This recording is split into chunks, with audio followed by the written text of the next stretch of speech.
হেই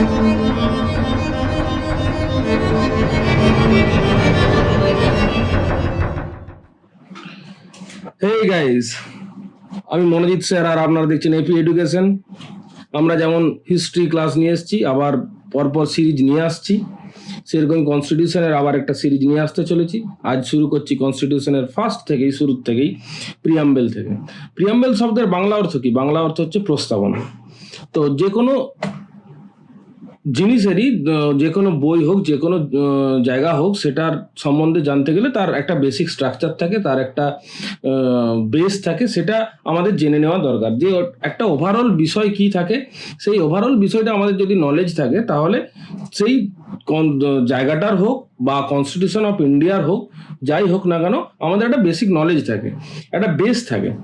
তো আমরা গভর্নমেন্ট স্কুলে যখন পড়ি, তখন গভর্নমেন্ট স্কুলে পড়তে গিয়ে দেখেছি এরকম একটা প্রিয়াম্বেল থাকতো, দ্য কনস্টিটিউশন অফ ইন্ডিয়া লেখা থাকতো, প্রিয়াম্বেলটা পুরোপুরি থাকতো। তো যাই হোক, আমরা খেয়াল করেছি বা কেউ কি করিনি, সেটা আলাদা ব্যাপার। দেখি এখন এই প্রিয়াম্বেলে কি কি আছে আর কি কি বেসিক স্ট্রাকচার ফলো করছে কনস্টিটিউশন অফ ইন্ডিয়ার। প্রিয়াম্বেল একটা কি preface or introductory part of Indian constitution. আর আমরা বলতে পারি বোঝার জন্য একটা বা কোনো একটা দরজা খোলার জন্য একটা কি, to understand the Indian constitution. তো বেসিক স্ট্রাকচার যেটা আছে, সেটাকে আমরা জানতে গেলে প্রিয়াম্বেলটাকে আমাদের খুব ভালোভাবে জানতে হবে, যে বেসিক স্ট্রাকচার অফ ইন্ডিয়ান কনস্টিটিউশনটা কি। এই ইন্ডিয়ান কনস্টিটিউশন প্রিয়াম্বেলটা নেওয়া হয়েছিল কোথার থেকে? অবজেক্টিভ রেজলিউশন থেকে। আর এই অবজেক্টিভ রেজলিউশনটা কে দিয়েছিল, এই আইডিয়াটা কে দিয়েছিল? এটা দিয়েছিল জওহরলাল নেহেরু, পণ্ডিত জওহরলাল নেহেরু। এই প্রিয়াম্বেল এখনো পর্যন্ত আপ টু টিল ডেট একবারই অ্যামেন্ড করা হয়েছিল, সেটা 42nd অ্যামেন্ডমেন্ট অ্যাক্ট 1976-এ। এই 1976-এ অ্যামেন্ডমেন্ট তো করা হলো। কি অ্যামেন্ডমেন্ট করা হলো? অ্যামেন্ডমেন্ট করে 3টে ওয়ার্ডকে ইনক্লুড করা হচ্ছে। কি কি 3টে ওয়ার্ড? সোশ্যালিস্ট, সেকুলার আর ইন্টিগ্রিটি। এই ইন্ডিয়ান কনস্টিটিউশনের প্রিয়াম্বেল যে আছে, সেটা মানেটা কি দাঁড়ায়? সেটার মানেটা দাঁড়ায় যে ইট ইন্ডিকেটস দ্যাট ইজ রিটেন। তো আগে যাই, ইনগ্রেডিয়েন্ট অফ প্রিয়াম্বেল। এখন যেমন রান্নারও ইনগ্রেডিয়েন্ট আছে, সেরকম প্রিয়াম্বেলেরও ইনগ্রেডিয়েন্ট আছে। আমাদের 4টে ইনগ্রেডিয়েন্ট। এর কি কি আছে? Source of authority of Indian constitution, nature of Indian state, objectives of Indian constitution and date of adoption. তো সোর্স কি? Always source is authority from people of India, for the people, by the people. মানুষের জন্য Indian constitution, Indian লোকেদের জন্য Indian constitution, নাকি কোনো নেতা আর পলিটিশিয়ানদের জন্য? Always for the people and by the people. Nature কি? It declares India to be a sovereign, socialist, secular, democratic and republican policy. Objective of constitution কি?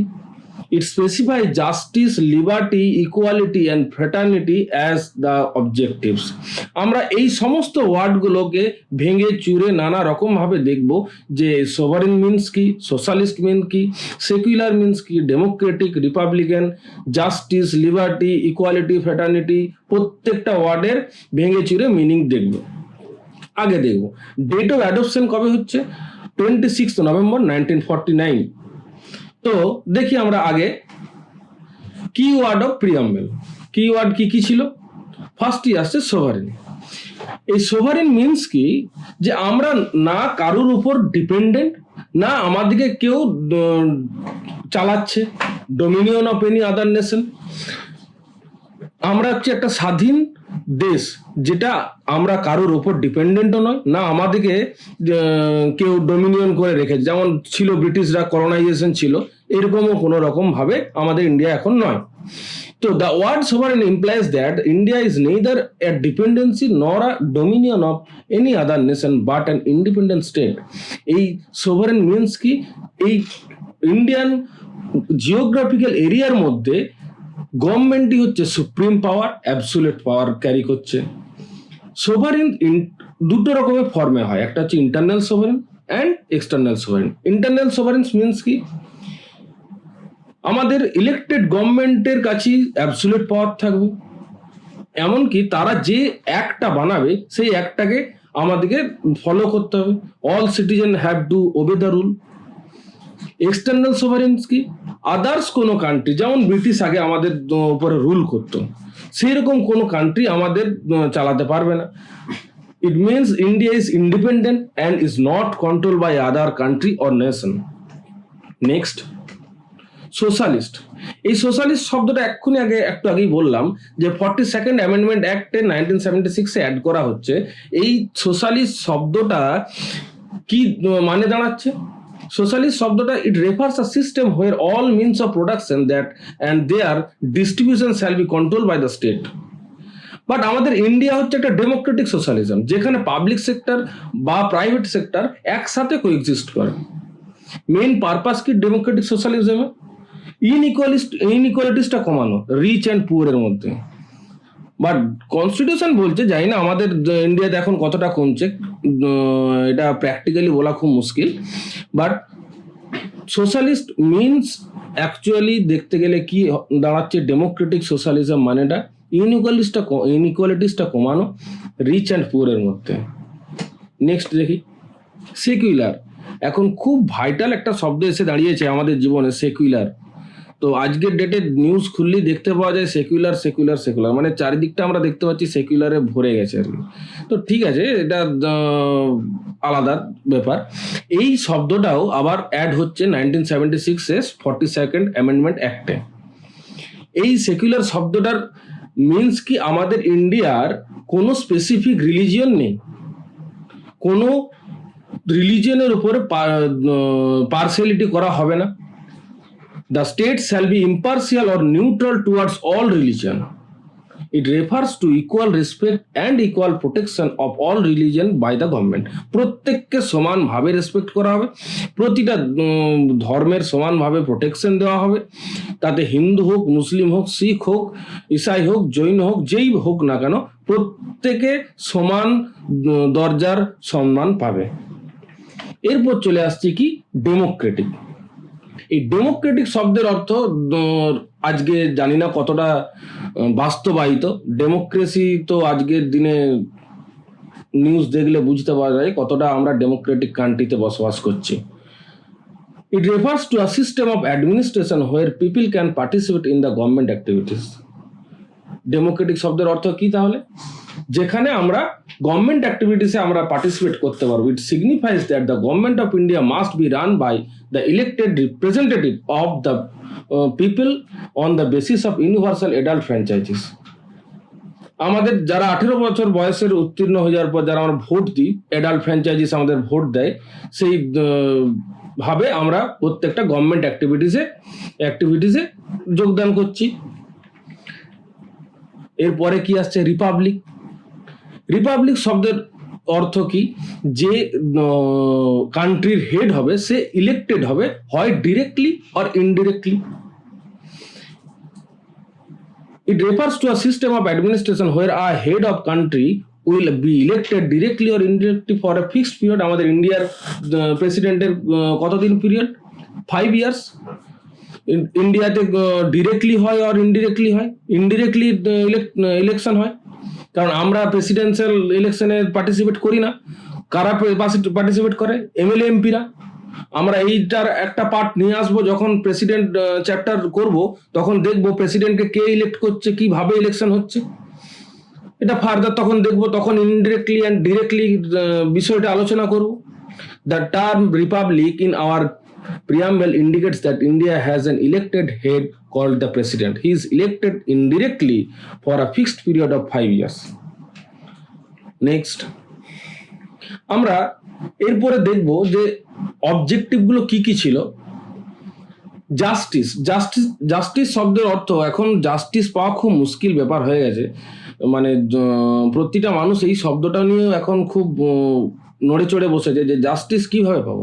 কিন্তু অ্যাকচুয়ালি ইন্ডিয়ান কনস্টিটিউশনের প্রিয়াম্বেলই আমাদের বলে দিচ্ছে যে জাস্টিস সোশ্যাল, ইকোনমিক, পলিটিক্যাল প্রত্যেকটা জায়গাতে all সিটিজেনকে কোনো কাস্ট বলুন, কোনো সেক্স বলুন, কালার, রেস, রিলিজিয়ন কোনোভাবেই ডিফারেন্সিয়েট করা হবে না, প্রত্যেককে সমান দরজা দেওয়া হবে।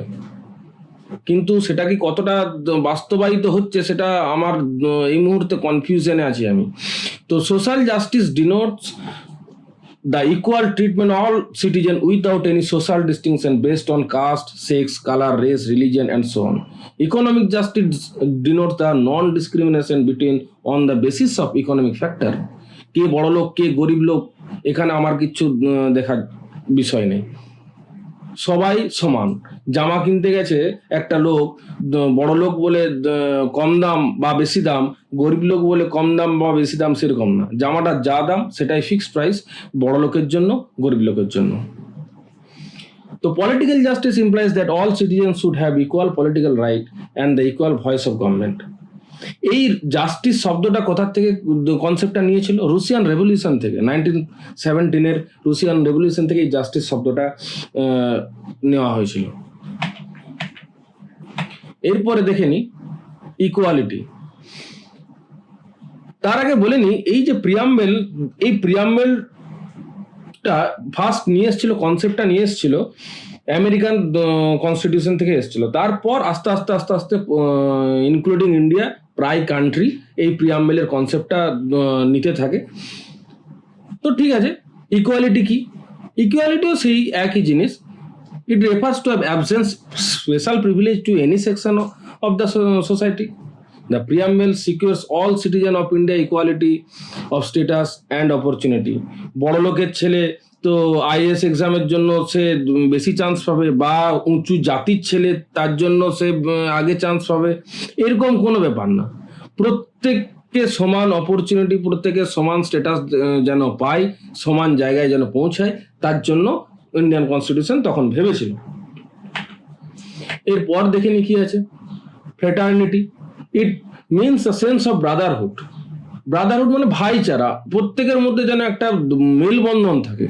আমি কোনো মানুষকে দেখতে পারলাম না, কোনো নিচু জাতির মানুষকে দেখতে পারলাম না, কোনো নিচু জাতির মানুষের হাতে জল খেলাম না, কোনো নিচু জাতির মানুষকে ঘরে ঢুকতে দিলাম না, এরকম যেন না থাকে। প্রত্যেকের মানুষের মধ্যে যেন একটা ভাইচারা থাকে। দ্য আইডিয়া অ্যান্ড লিবার্টি, এই যে আইডিয়াগুলো ছিল, লিবার্টি, ইকুয়ালিটি, ফ্রেটার্নিটি, এগুলো কোথা থেকে নেওয়া হচ্ছে? লিবার্টি, ইকুয়ালিটি অ্যান্ড ফ্রেটার্নিটি, এই তিনটে আইডিয়া কিন্তু নেওয়া হচ্ছে ফ্রেঞ্চ রেভলিউশন থেকে। কিন্তু আমাদের যদি এই আইডিয়াটা দেখি, জাস্টিস, এই আইডিয়াটা কোথা থেকে নেওয়া হচ্ছে? এটা নেওয়া হচ্ছে রুশিয়ান রেভলিউশন থেকে 1917-এ। আর ইকুয়ালিটি, ফ্রেটার্নিটি, এই আইডিয়াগুলো কোথা থেকে নেওয়া হচ্ছে? French revolution 1789, 1799। আমাদের প্রিয়াম্বেল থেকে একটা দুটো কোশ্চেন এসেই থাকে প্রায় এক্সামে। তো এরপরে আমার মনে হয় না এই পিপিটিটা, আমার ভিডিওটা দেখার পর এর থেকে বাইরে কোনো কিছু কোশ্চেন থাকবে বলে। প্রিয়াম্বেলটা যখন করেছিল তখন এই প্রিয়াম্বেলটা কে দেখে অনেকে, অনেক বড় বড় মানুষ ছিল যারা কিছু কিছু কমেন্ট দিয়ে গেছিল। কে এম মুন্সি যেমন ড্রাফটিং কমিটির মেম্বার ছিল কনস্টিটিউশন অ্যাসেম্বলির। তো উনি কি বলছেন? উনি বলছেন the preamble is a horoscope of our sovereign democratic republic. একদম ডিরেক্টলি এখান থেকে কোশ্চেন তুলে যায় যে preamble is a, who said the preamble is the horoscope of our sovereign democratic republic? তখন বলতে হবে কে এম মুন্সি। ঠাকুরদাস ভার্গব, উনি কি বলছেন? উনি বলছেন preamble is the soul of our constitution. Sir Ernest Barker কি বলছেন? Preamble as the key note to the constitution. একদম পার্টিকুলারলি লাইন তুলে কোশ্চেন আসবে, কিন্তু এর বাইরে আশা করি কোশ্চেন আসবে না। Preamble as the key note to the constitution কে বলছেন? Sir Ernest Barker. Sir Ivor Jenning কি বলছেন? Preamble is the paradise of the lawyers. তো একদম আমি সবাইকে বলে যাচ্ছি, যা যা আমি পড়াচ্ছি এক্স্যাক্টলি তাই তাই পড়ো, এর বাইরে কিছু আসবে না, আমি গ্যারেন্টি সহকারে বলতে পারি।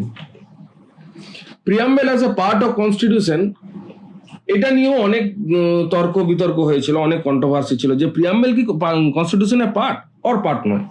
যখন যেমন কেস হয়েছিল ফার্স্ট 1960-তে একটা কেস হচ্ছে বেরুবারি কেস। তো এই কেসগুলো নিয়েও আমরা একটা আলাদা লেকচার করব। এই লেকচারের মধ্যে আমরা ডিসকাস করছি না যে অনেক বড় বড় কেস ছিল, Berubari case, Kesavananda Bharati case, LIC of India case, various type of case ছিল। সেই কেসগুলোকে নিয়ে আমরা আলাদাভাবে একটা আলাদা স্লাইডে ডিসকাস করব। তো আপাতত এই প্রিয়াম্বেলটা কনস্টিটিউশনের পার্ট কি না সেটা বেরুবারি কেসে বলে দিচ্ছে। The supreme court said preamble not the part of constitution, but 1973-তে কেশবানন্দ ভারতী কেসে বলছে সুপ্রিম কোর্ট যে preamble is the part of constitution. আরেকটা বলেছিল যে বেসিক স্ট্রাকচার অফ কনস্টিটিউশনকে কোনোভাবেই অ্যামেন্ড করা যাবে না কেশবানন্দ ভারতী কেসের সময়। LIC of India case 1995 also the Supreme Court again held that the preamble is not integral, preamble is an integral part of the constitution. তো আমরা এখন কি বলতে পারি যে প্রিয়াম্বেল কনস্টিটিউশনের একটা পার্ট। আর একটা আমি বলে যাচ্ছি যে প্রিয়াম্বেল ইজ নট জাস্টিসিয়েবল। তো কোনটা জাস্টিসিয়েবল সেটা আমাদেরকে একটু কমেন্ট সেকশনে জানালে ভালো হয়। তো প্রিয়াম্বেল নট জাস্টিসিয়েবল, নন জাস্টিসিয়েবল, কোশ্চেনটা আরেকবার শোনো না, preamble non justiciable but which one is justiciable সেটা আমাদেরকে কমেন্ট সেকশনে জানাবে। Thank you for watching. আমাদের এই চ্যানেলটিকে সাবস্ক্রাইব করুন, লাইক করুন, শেয়ার করুন। কোনো কোশ্চেন থাকলে কমেন্টে জানান।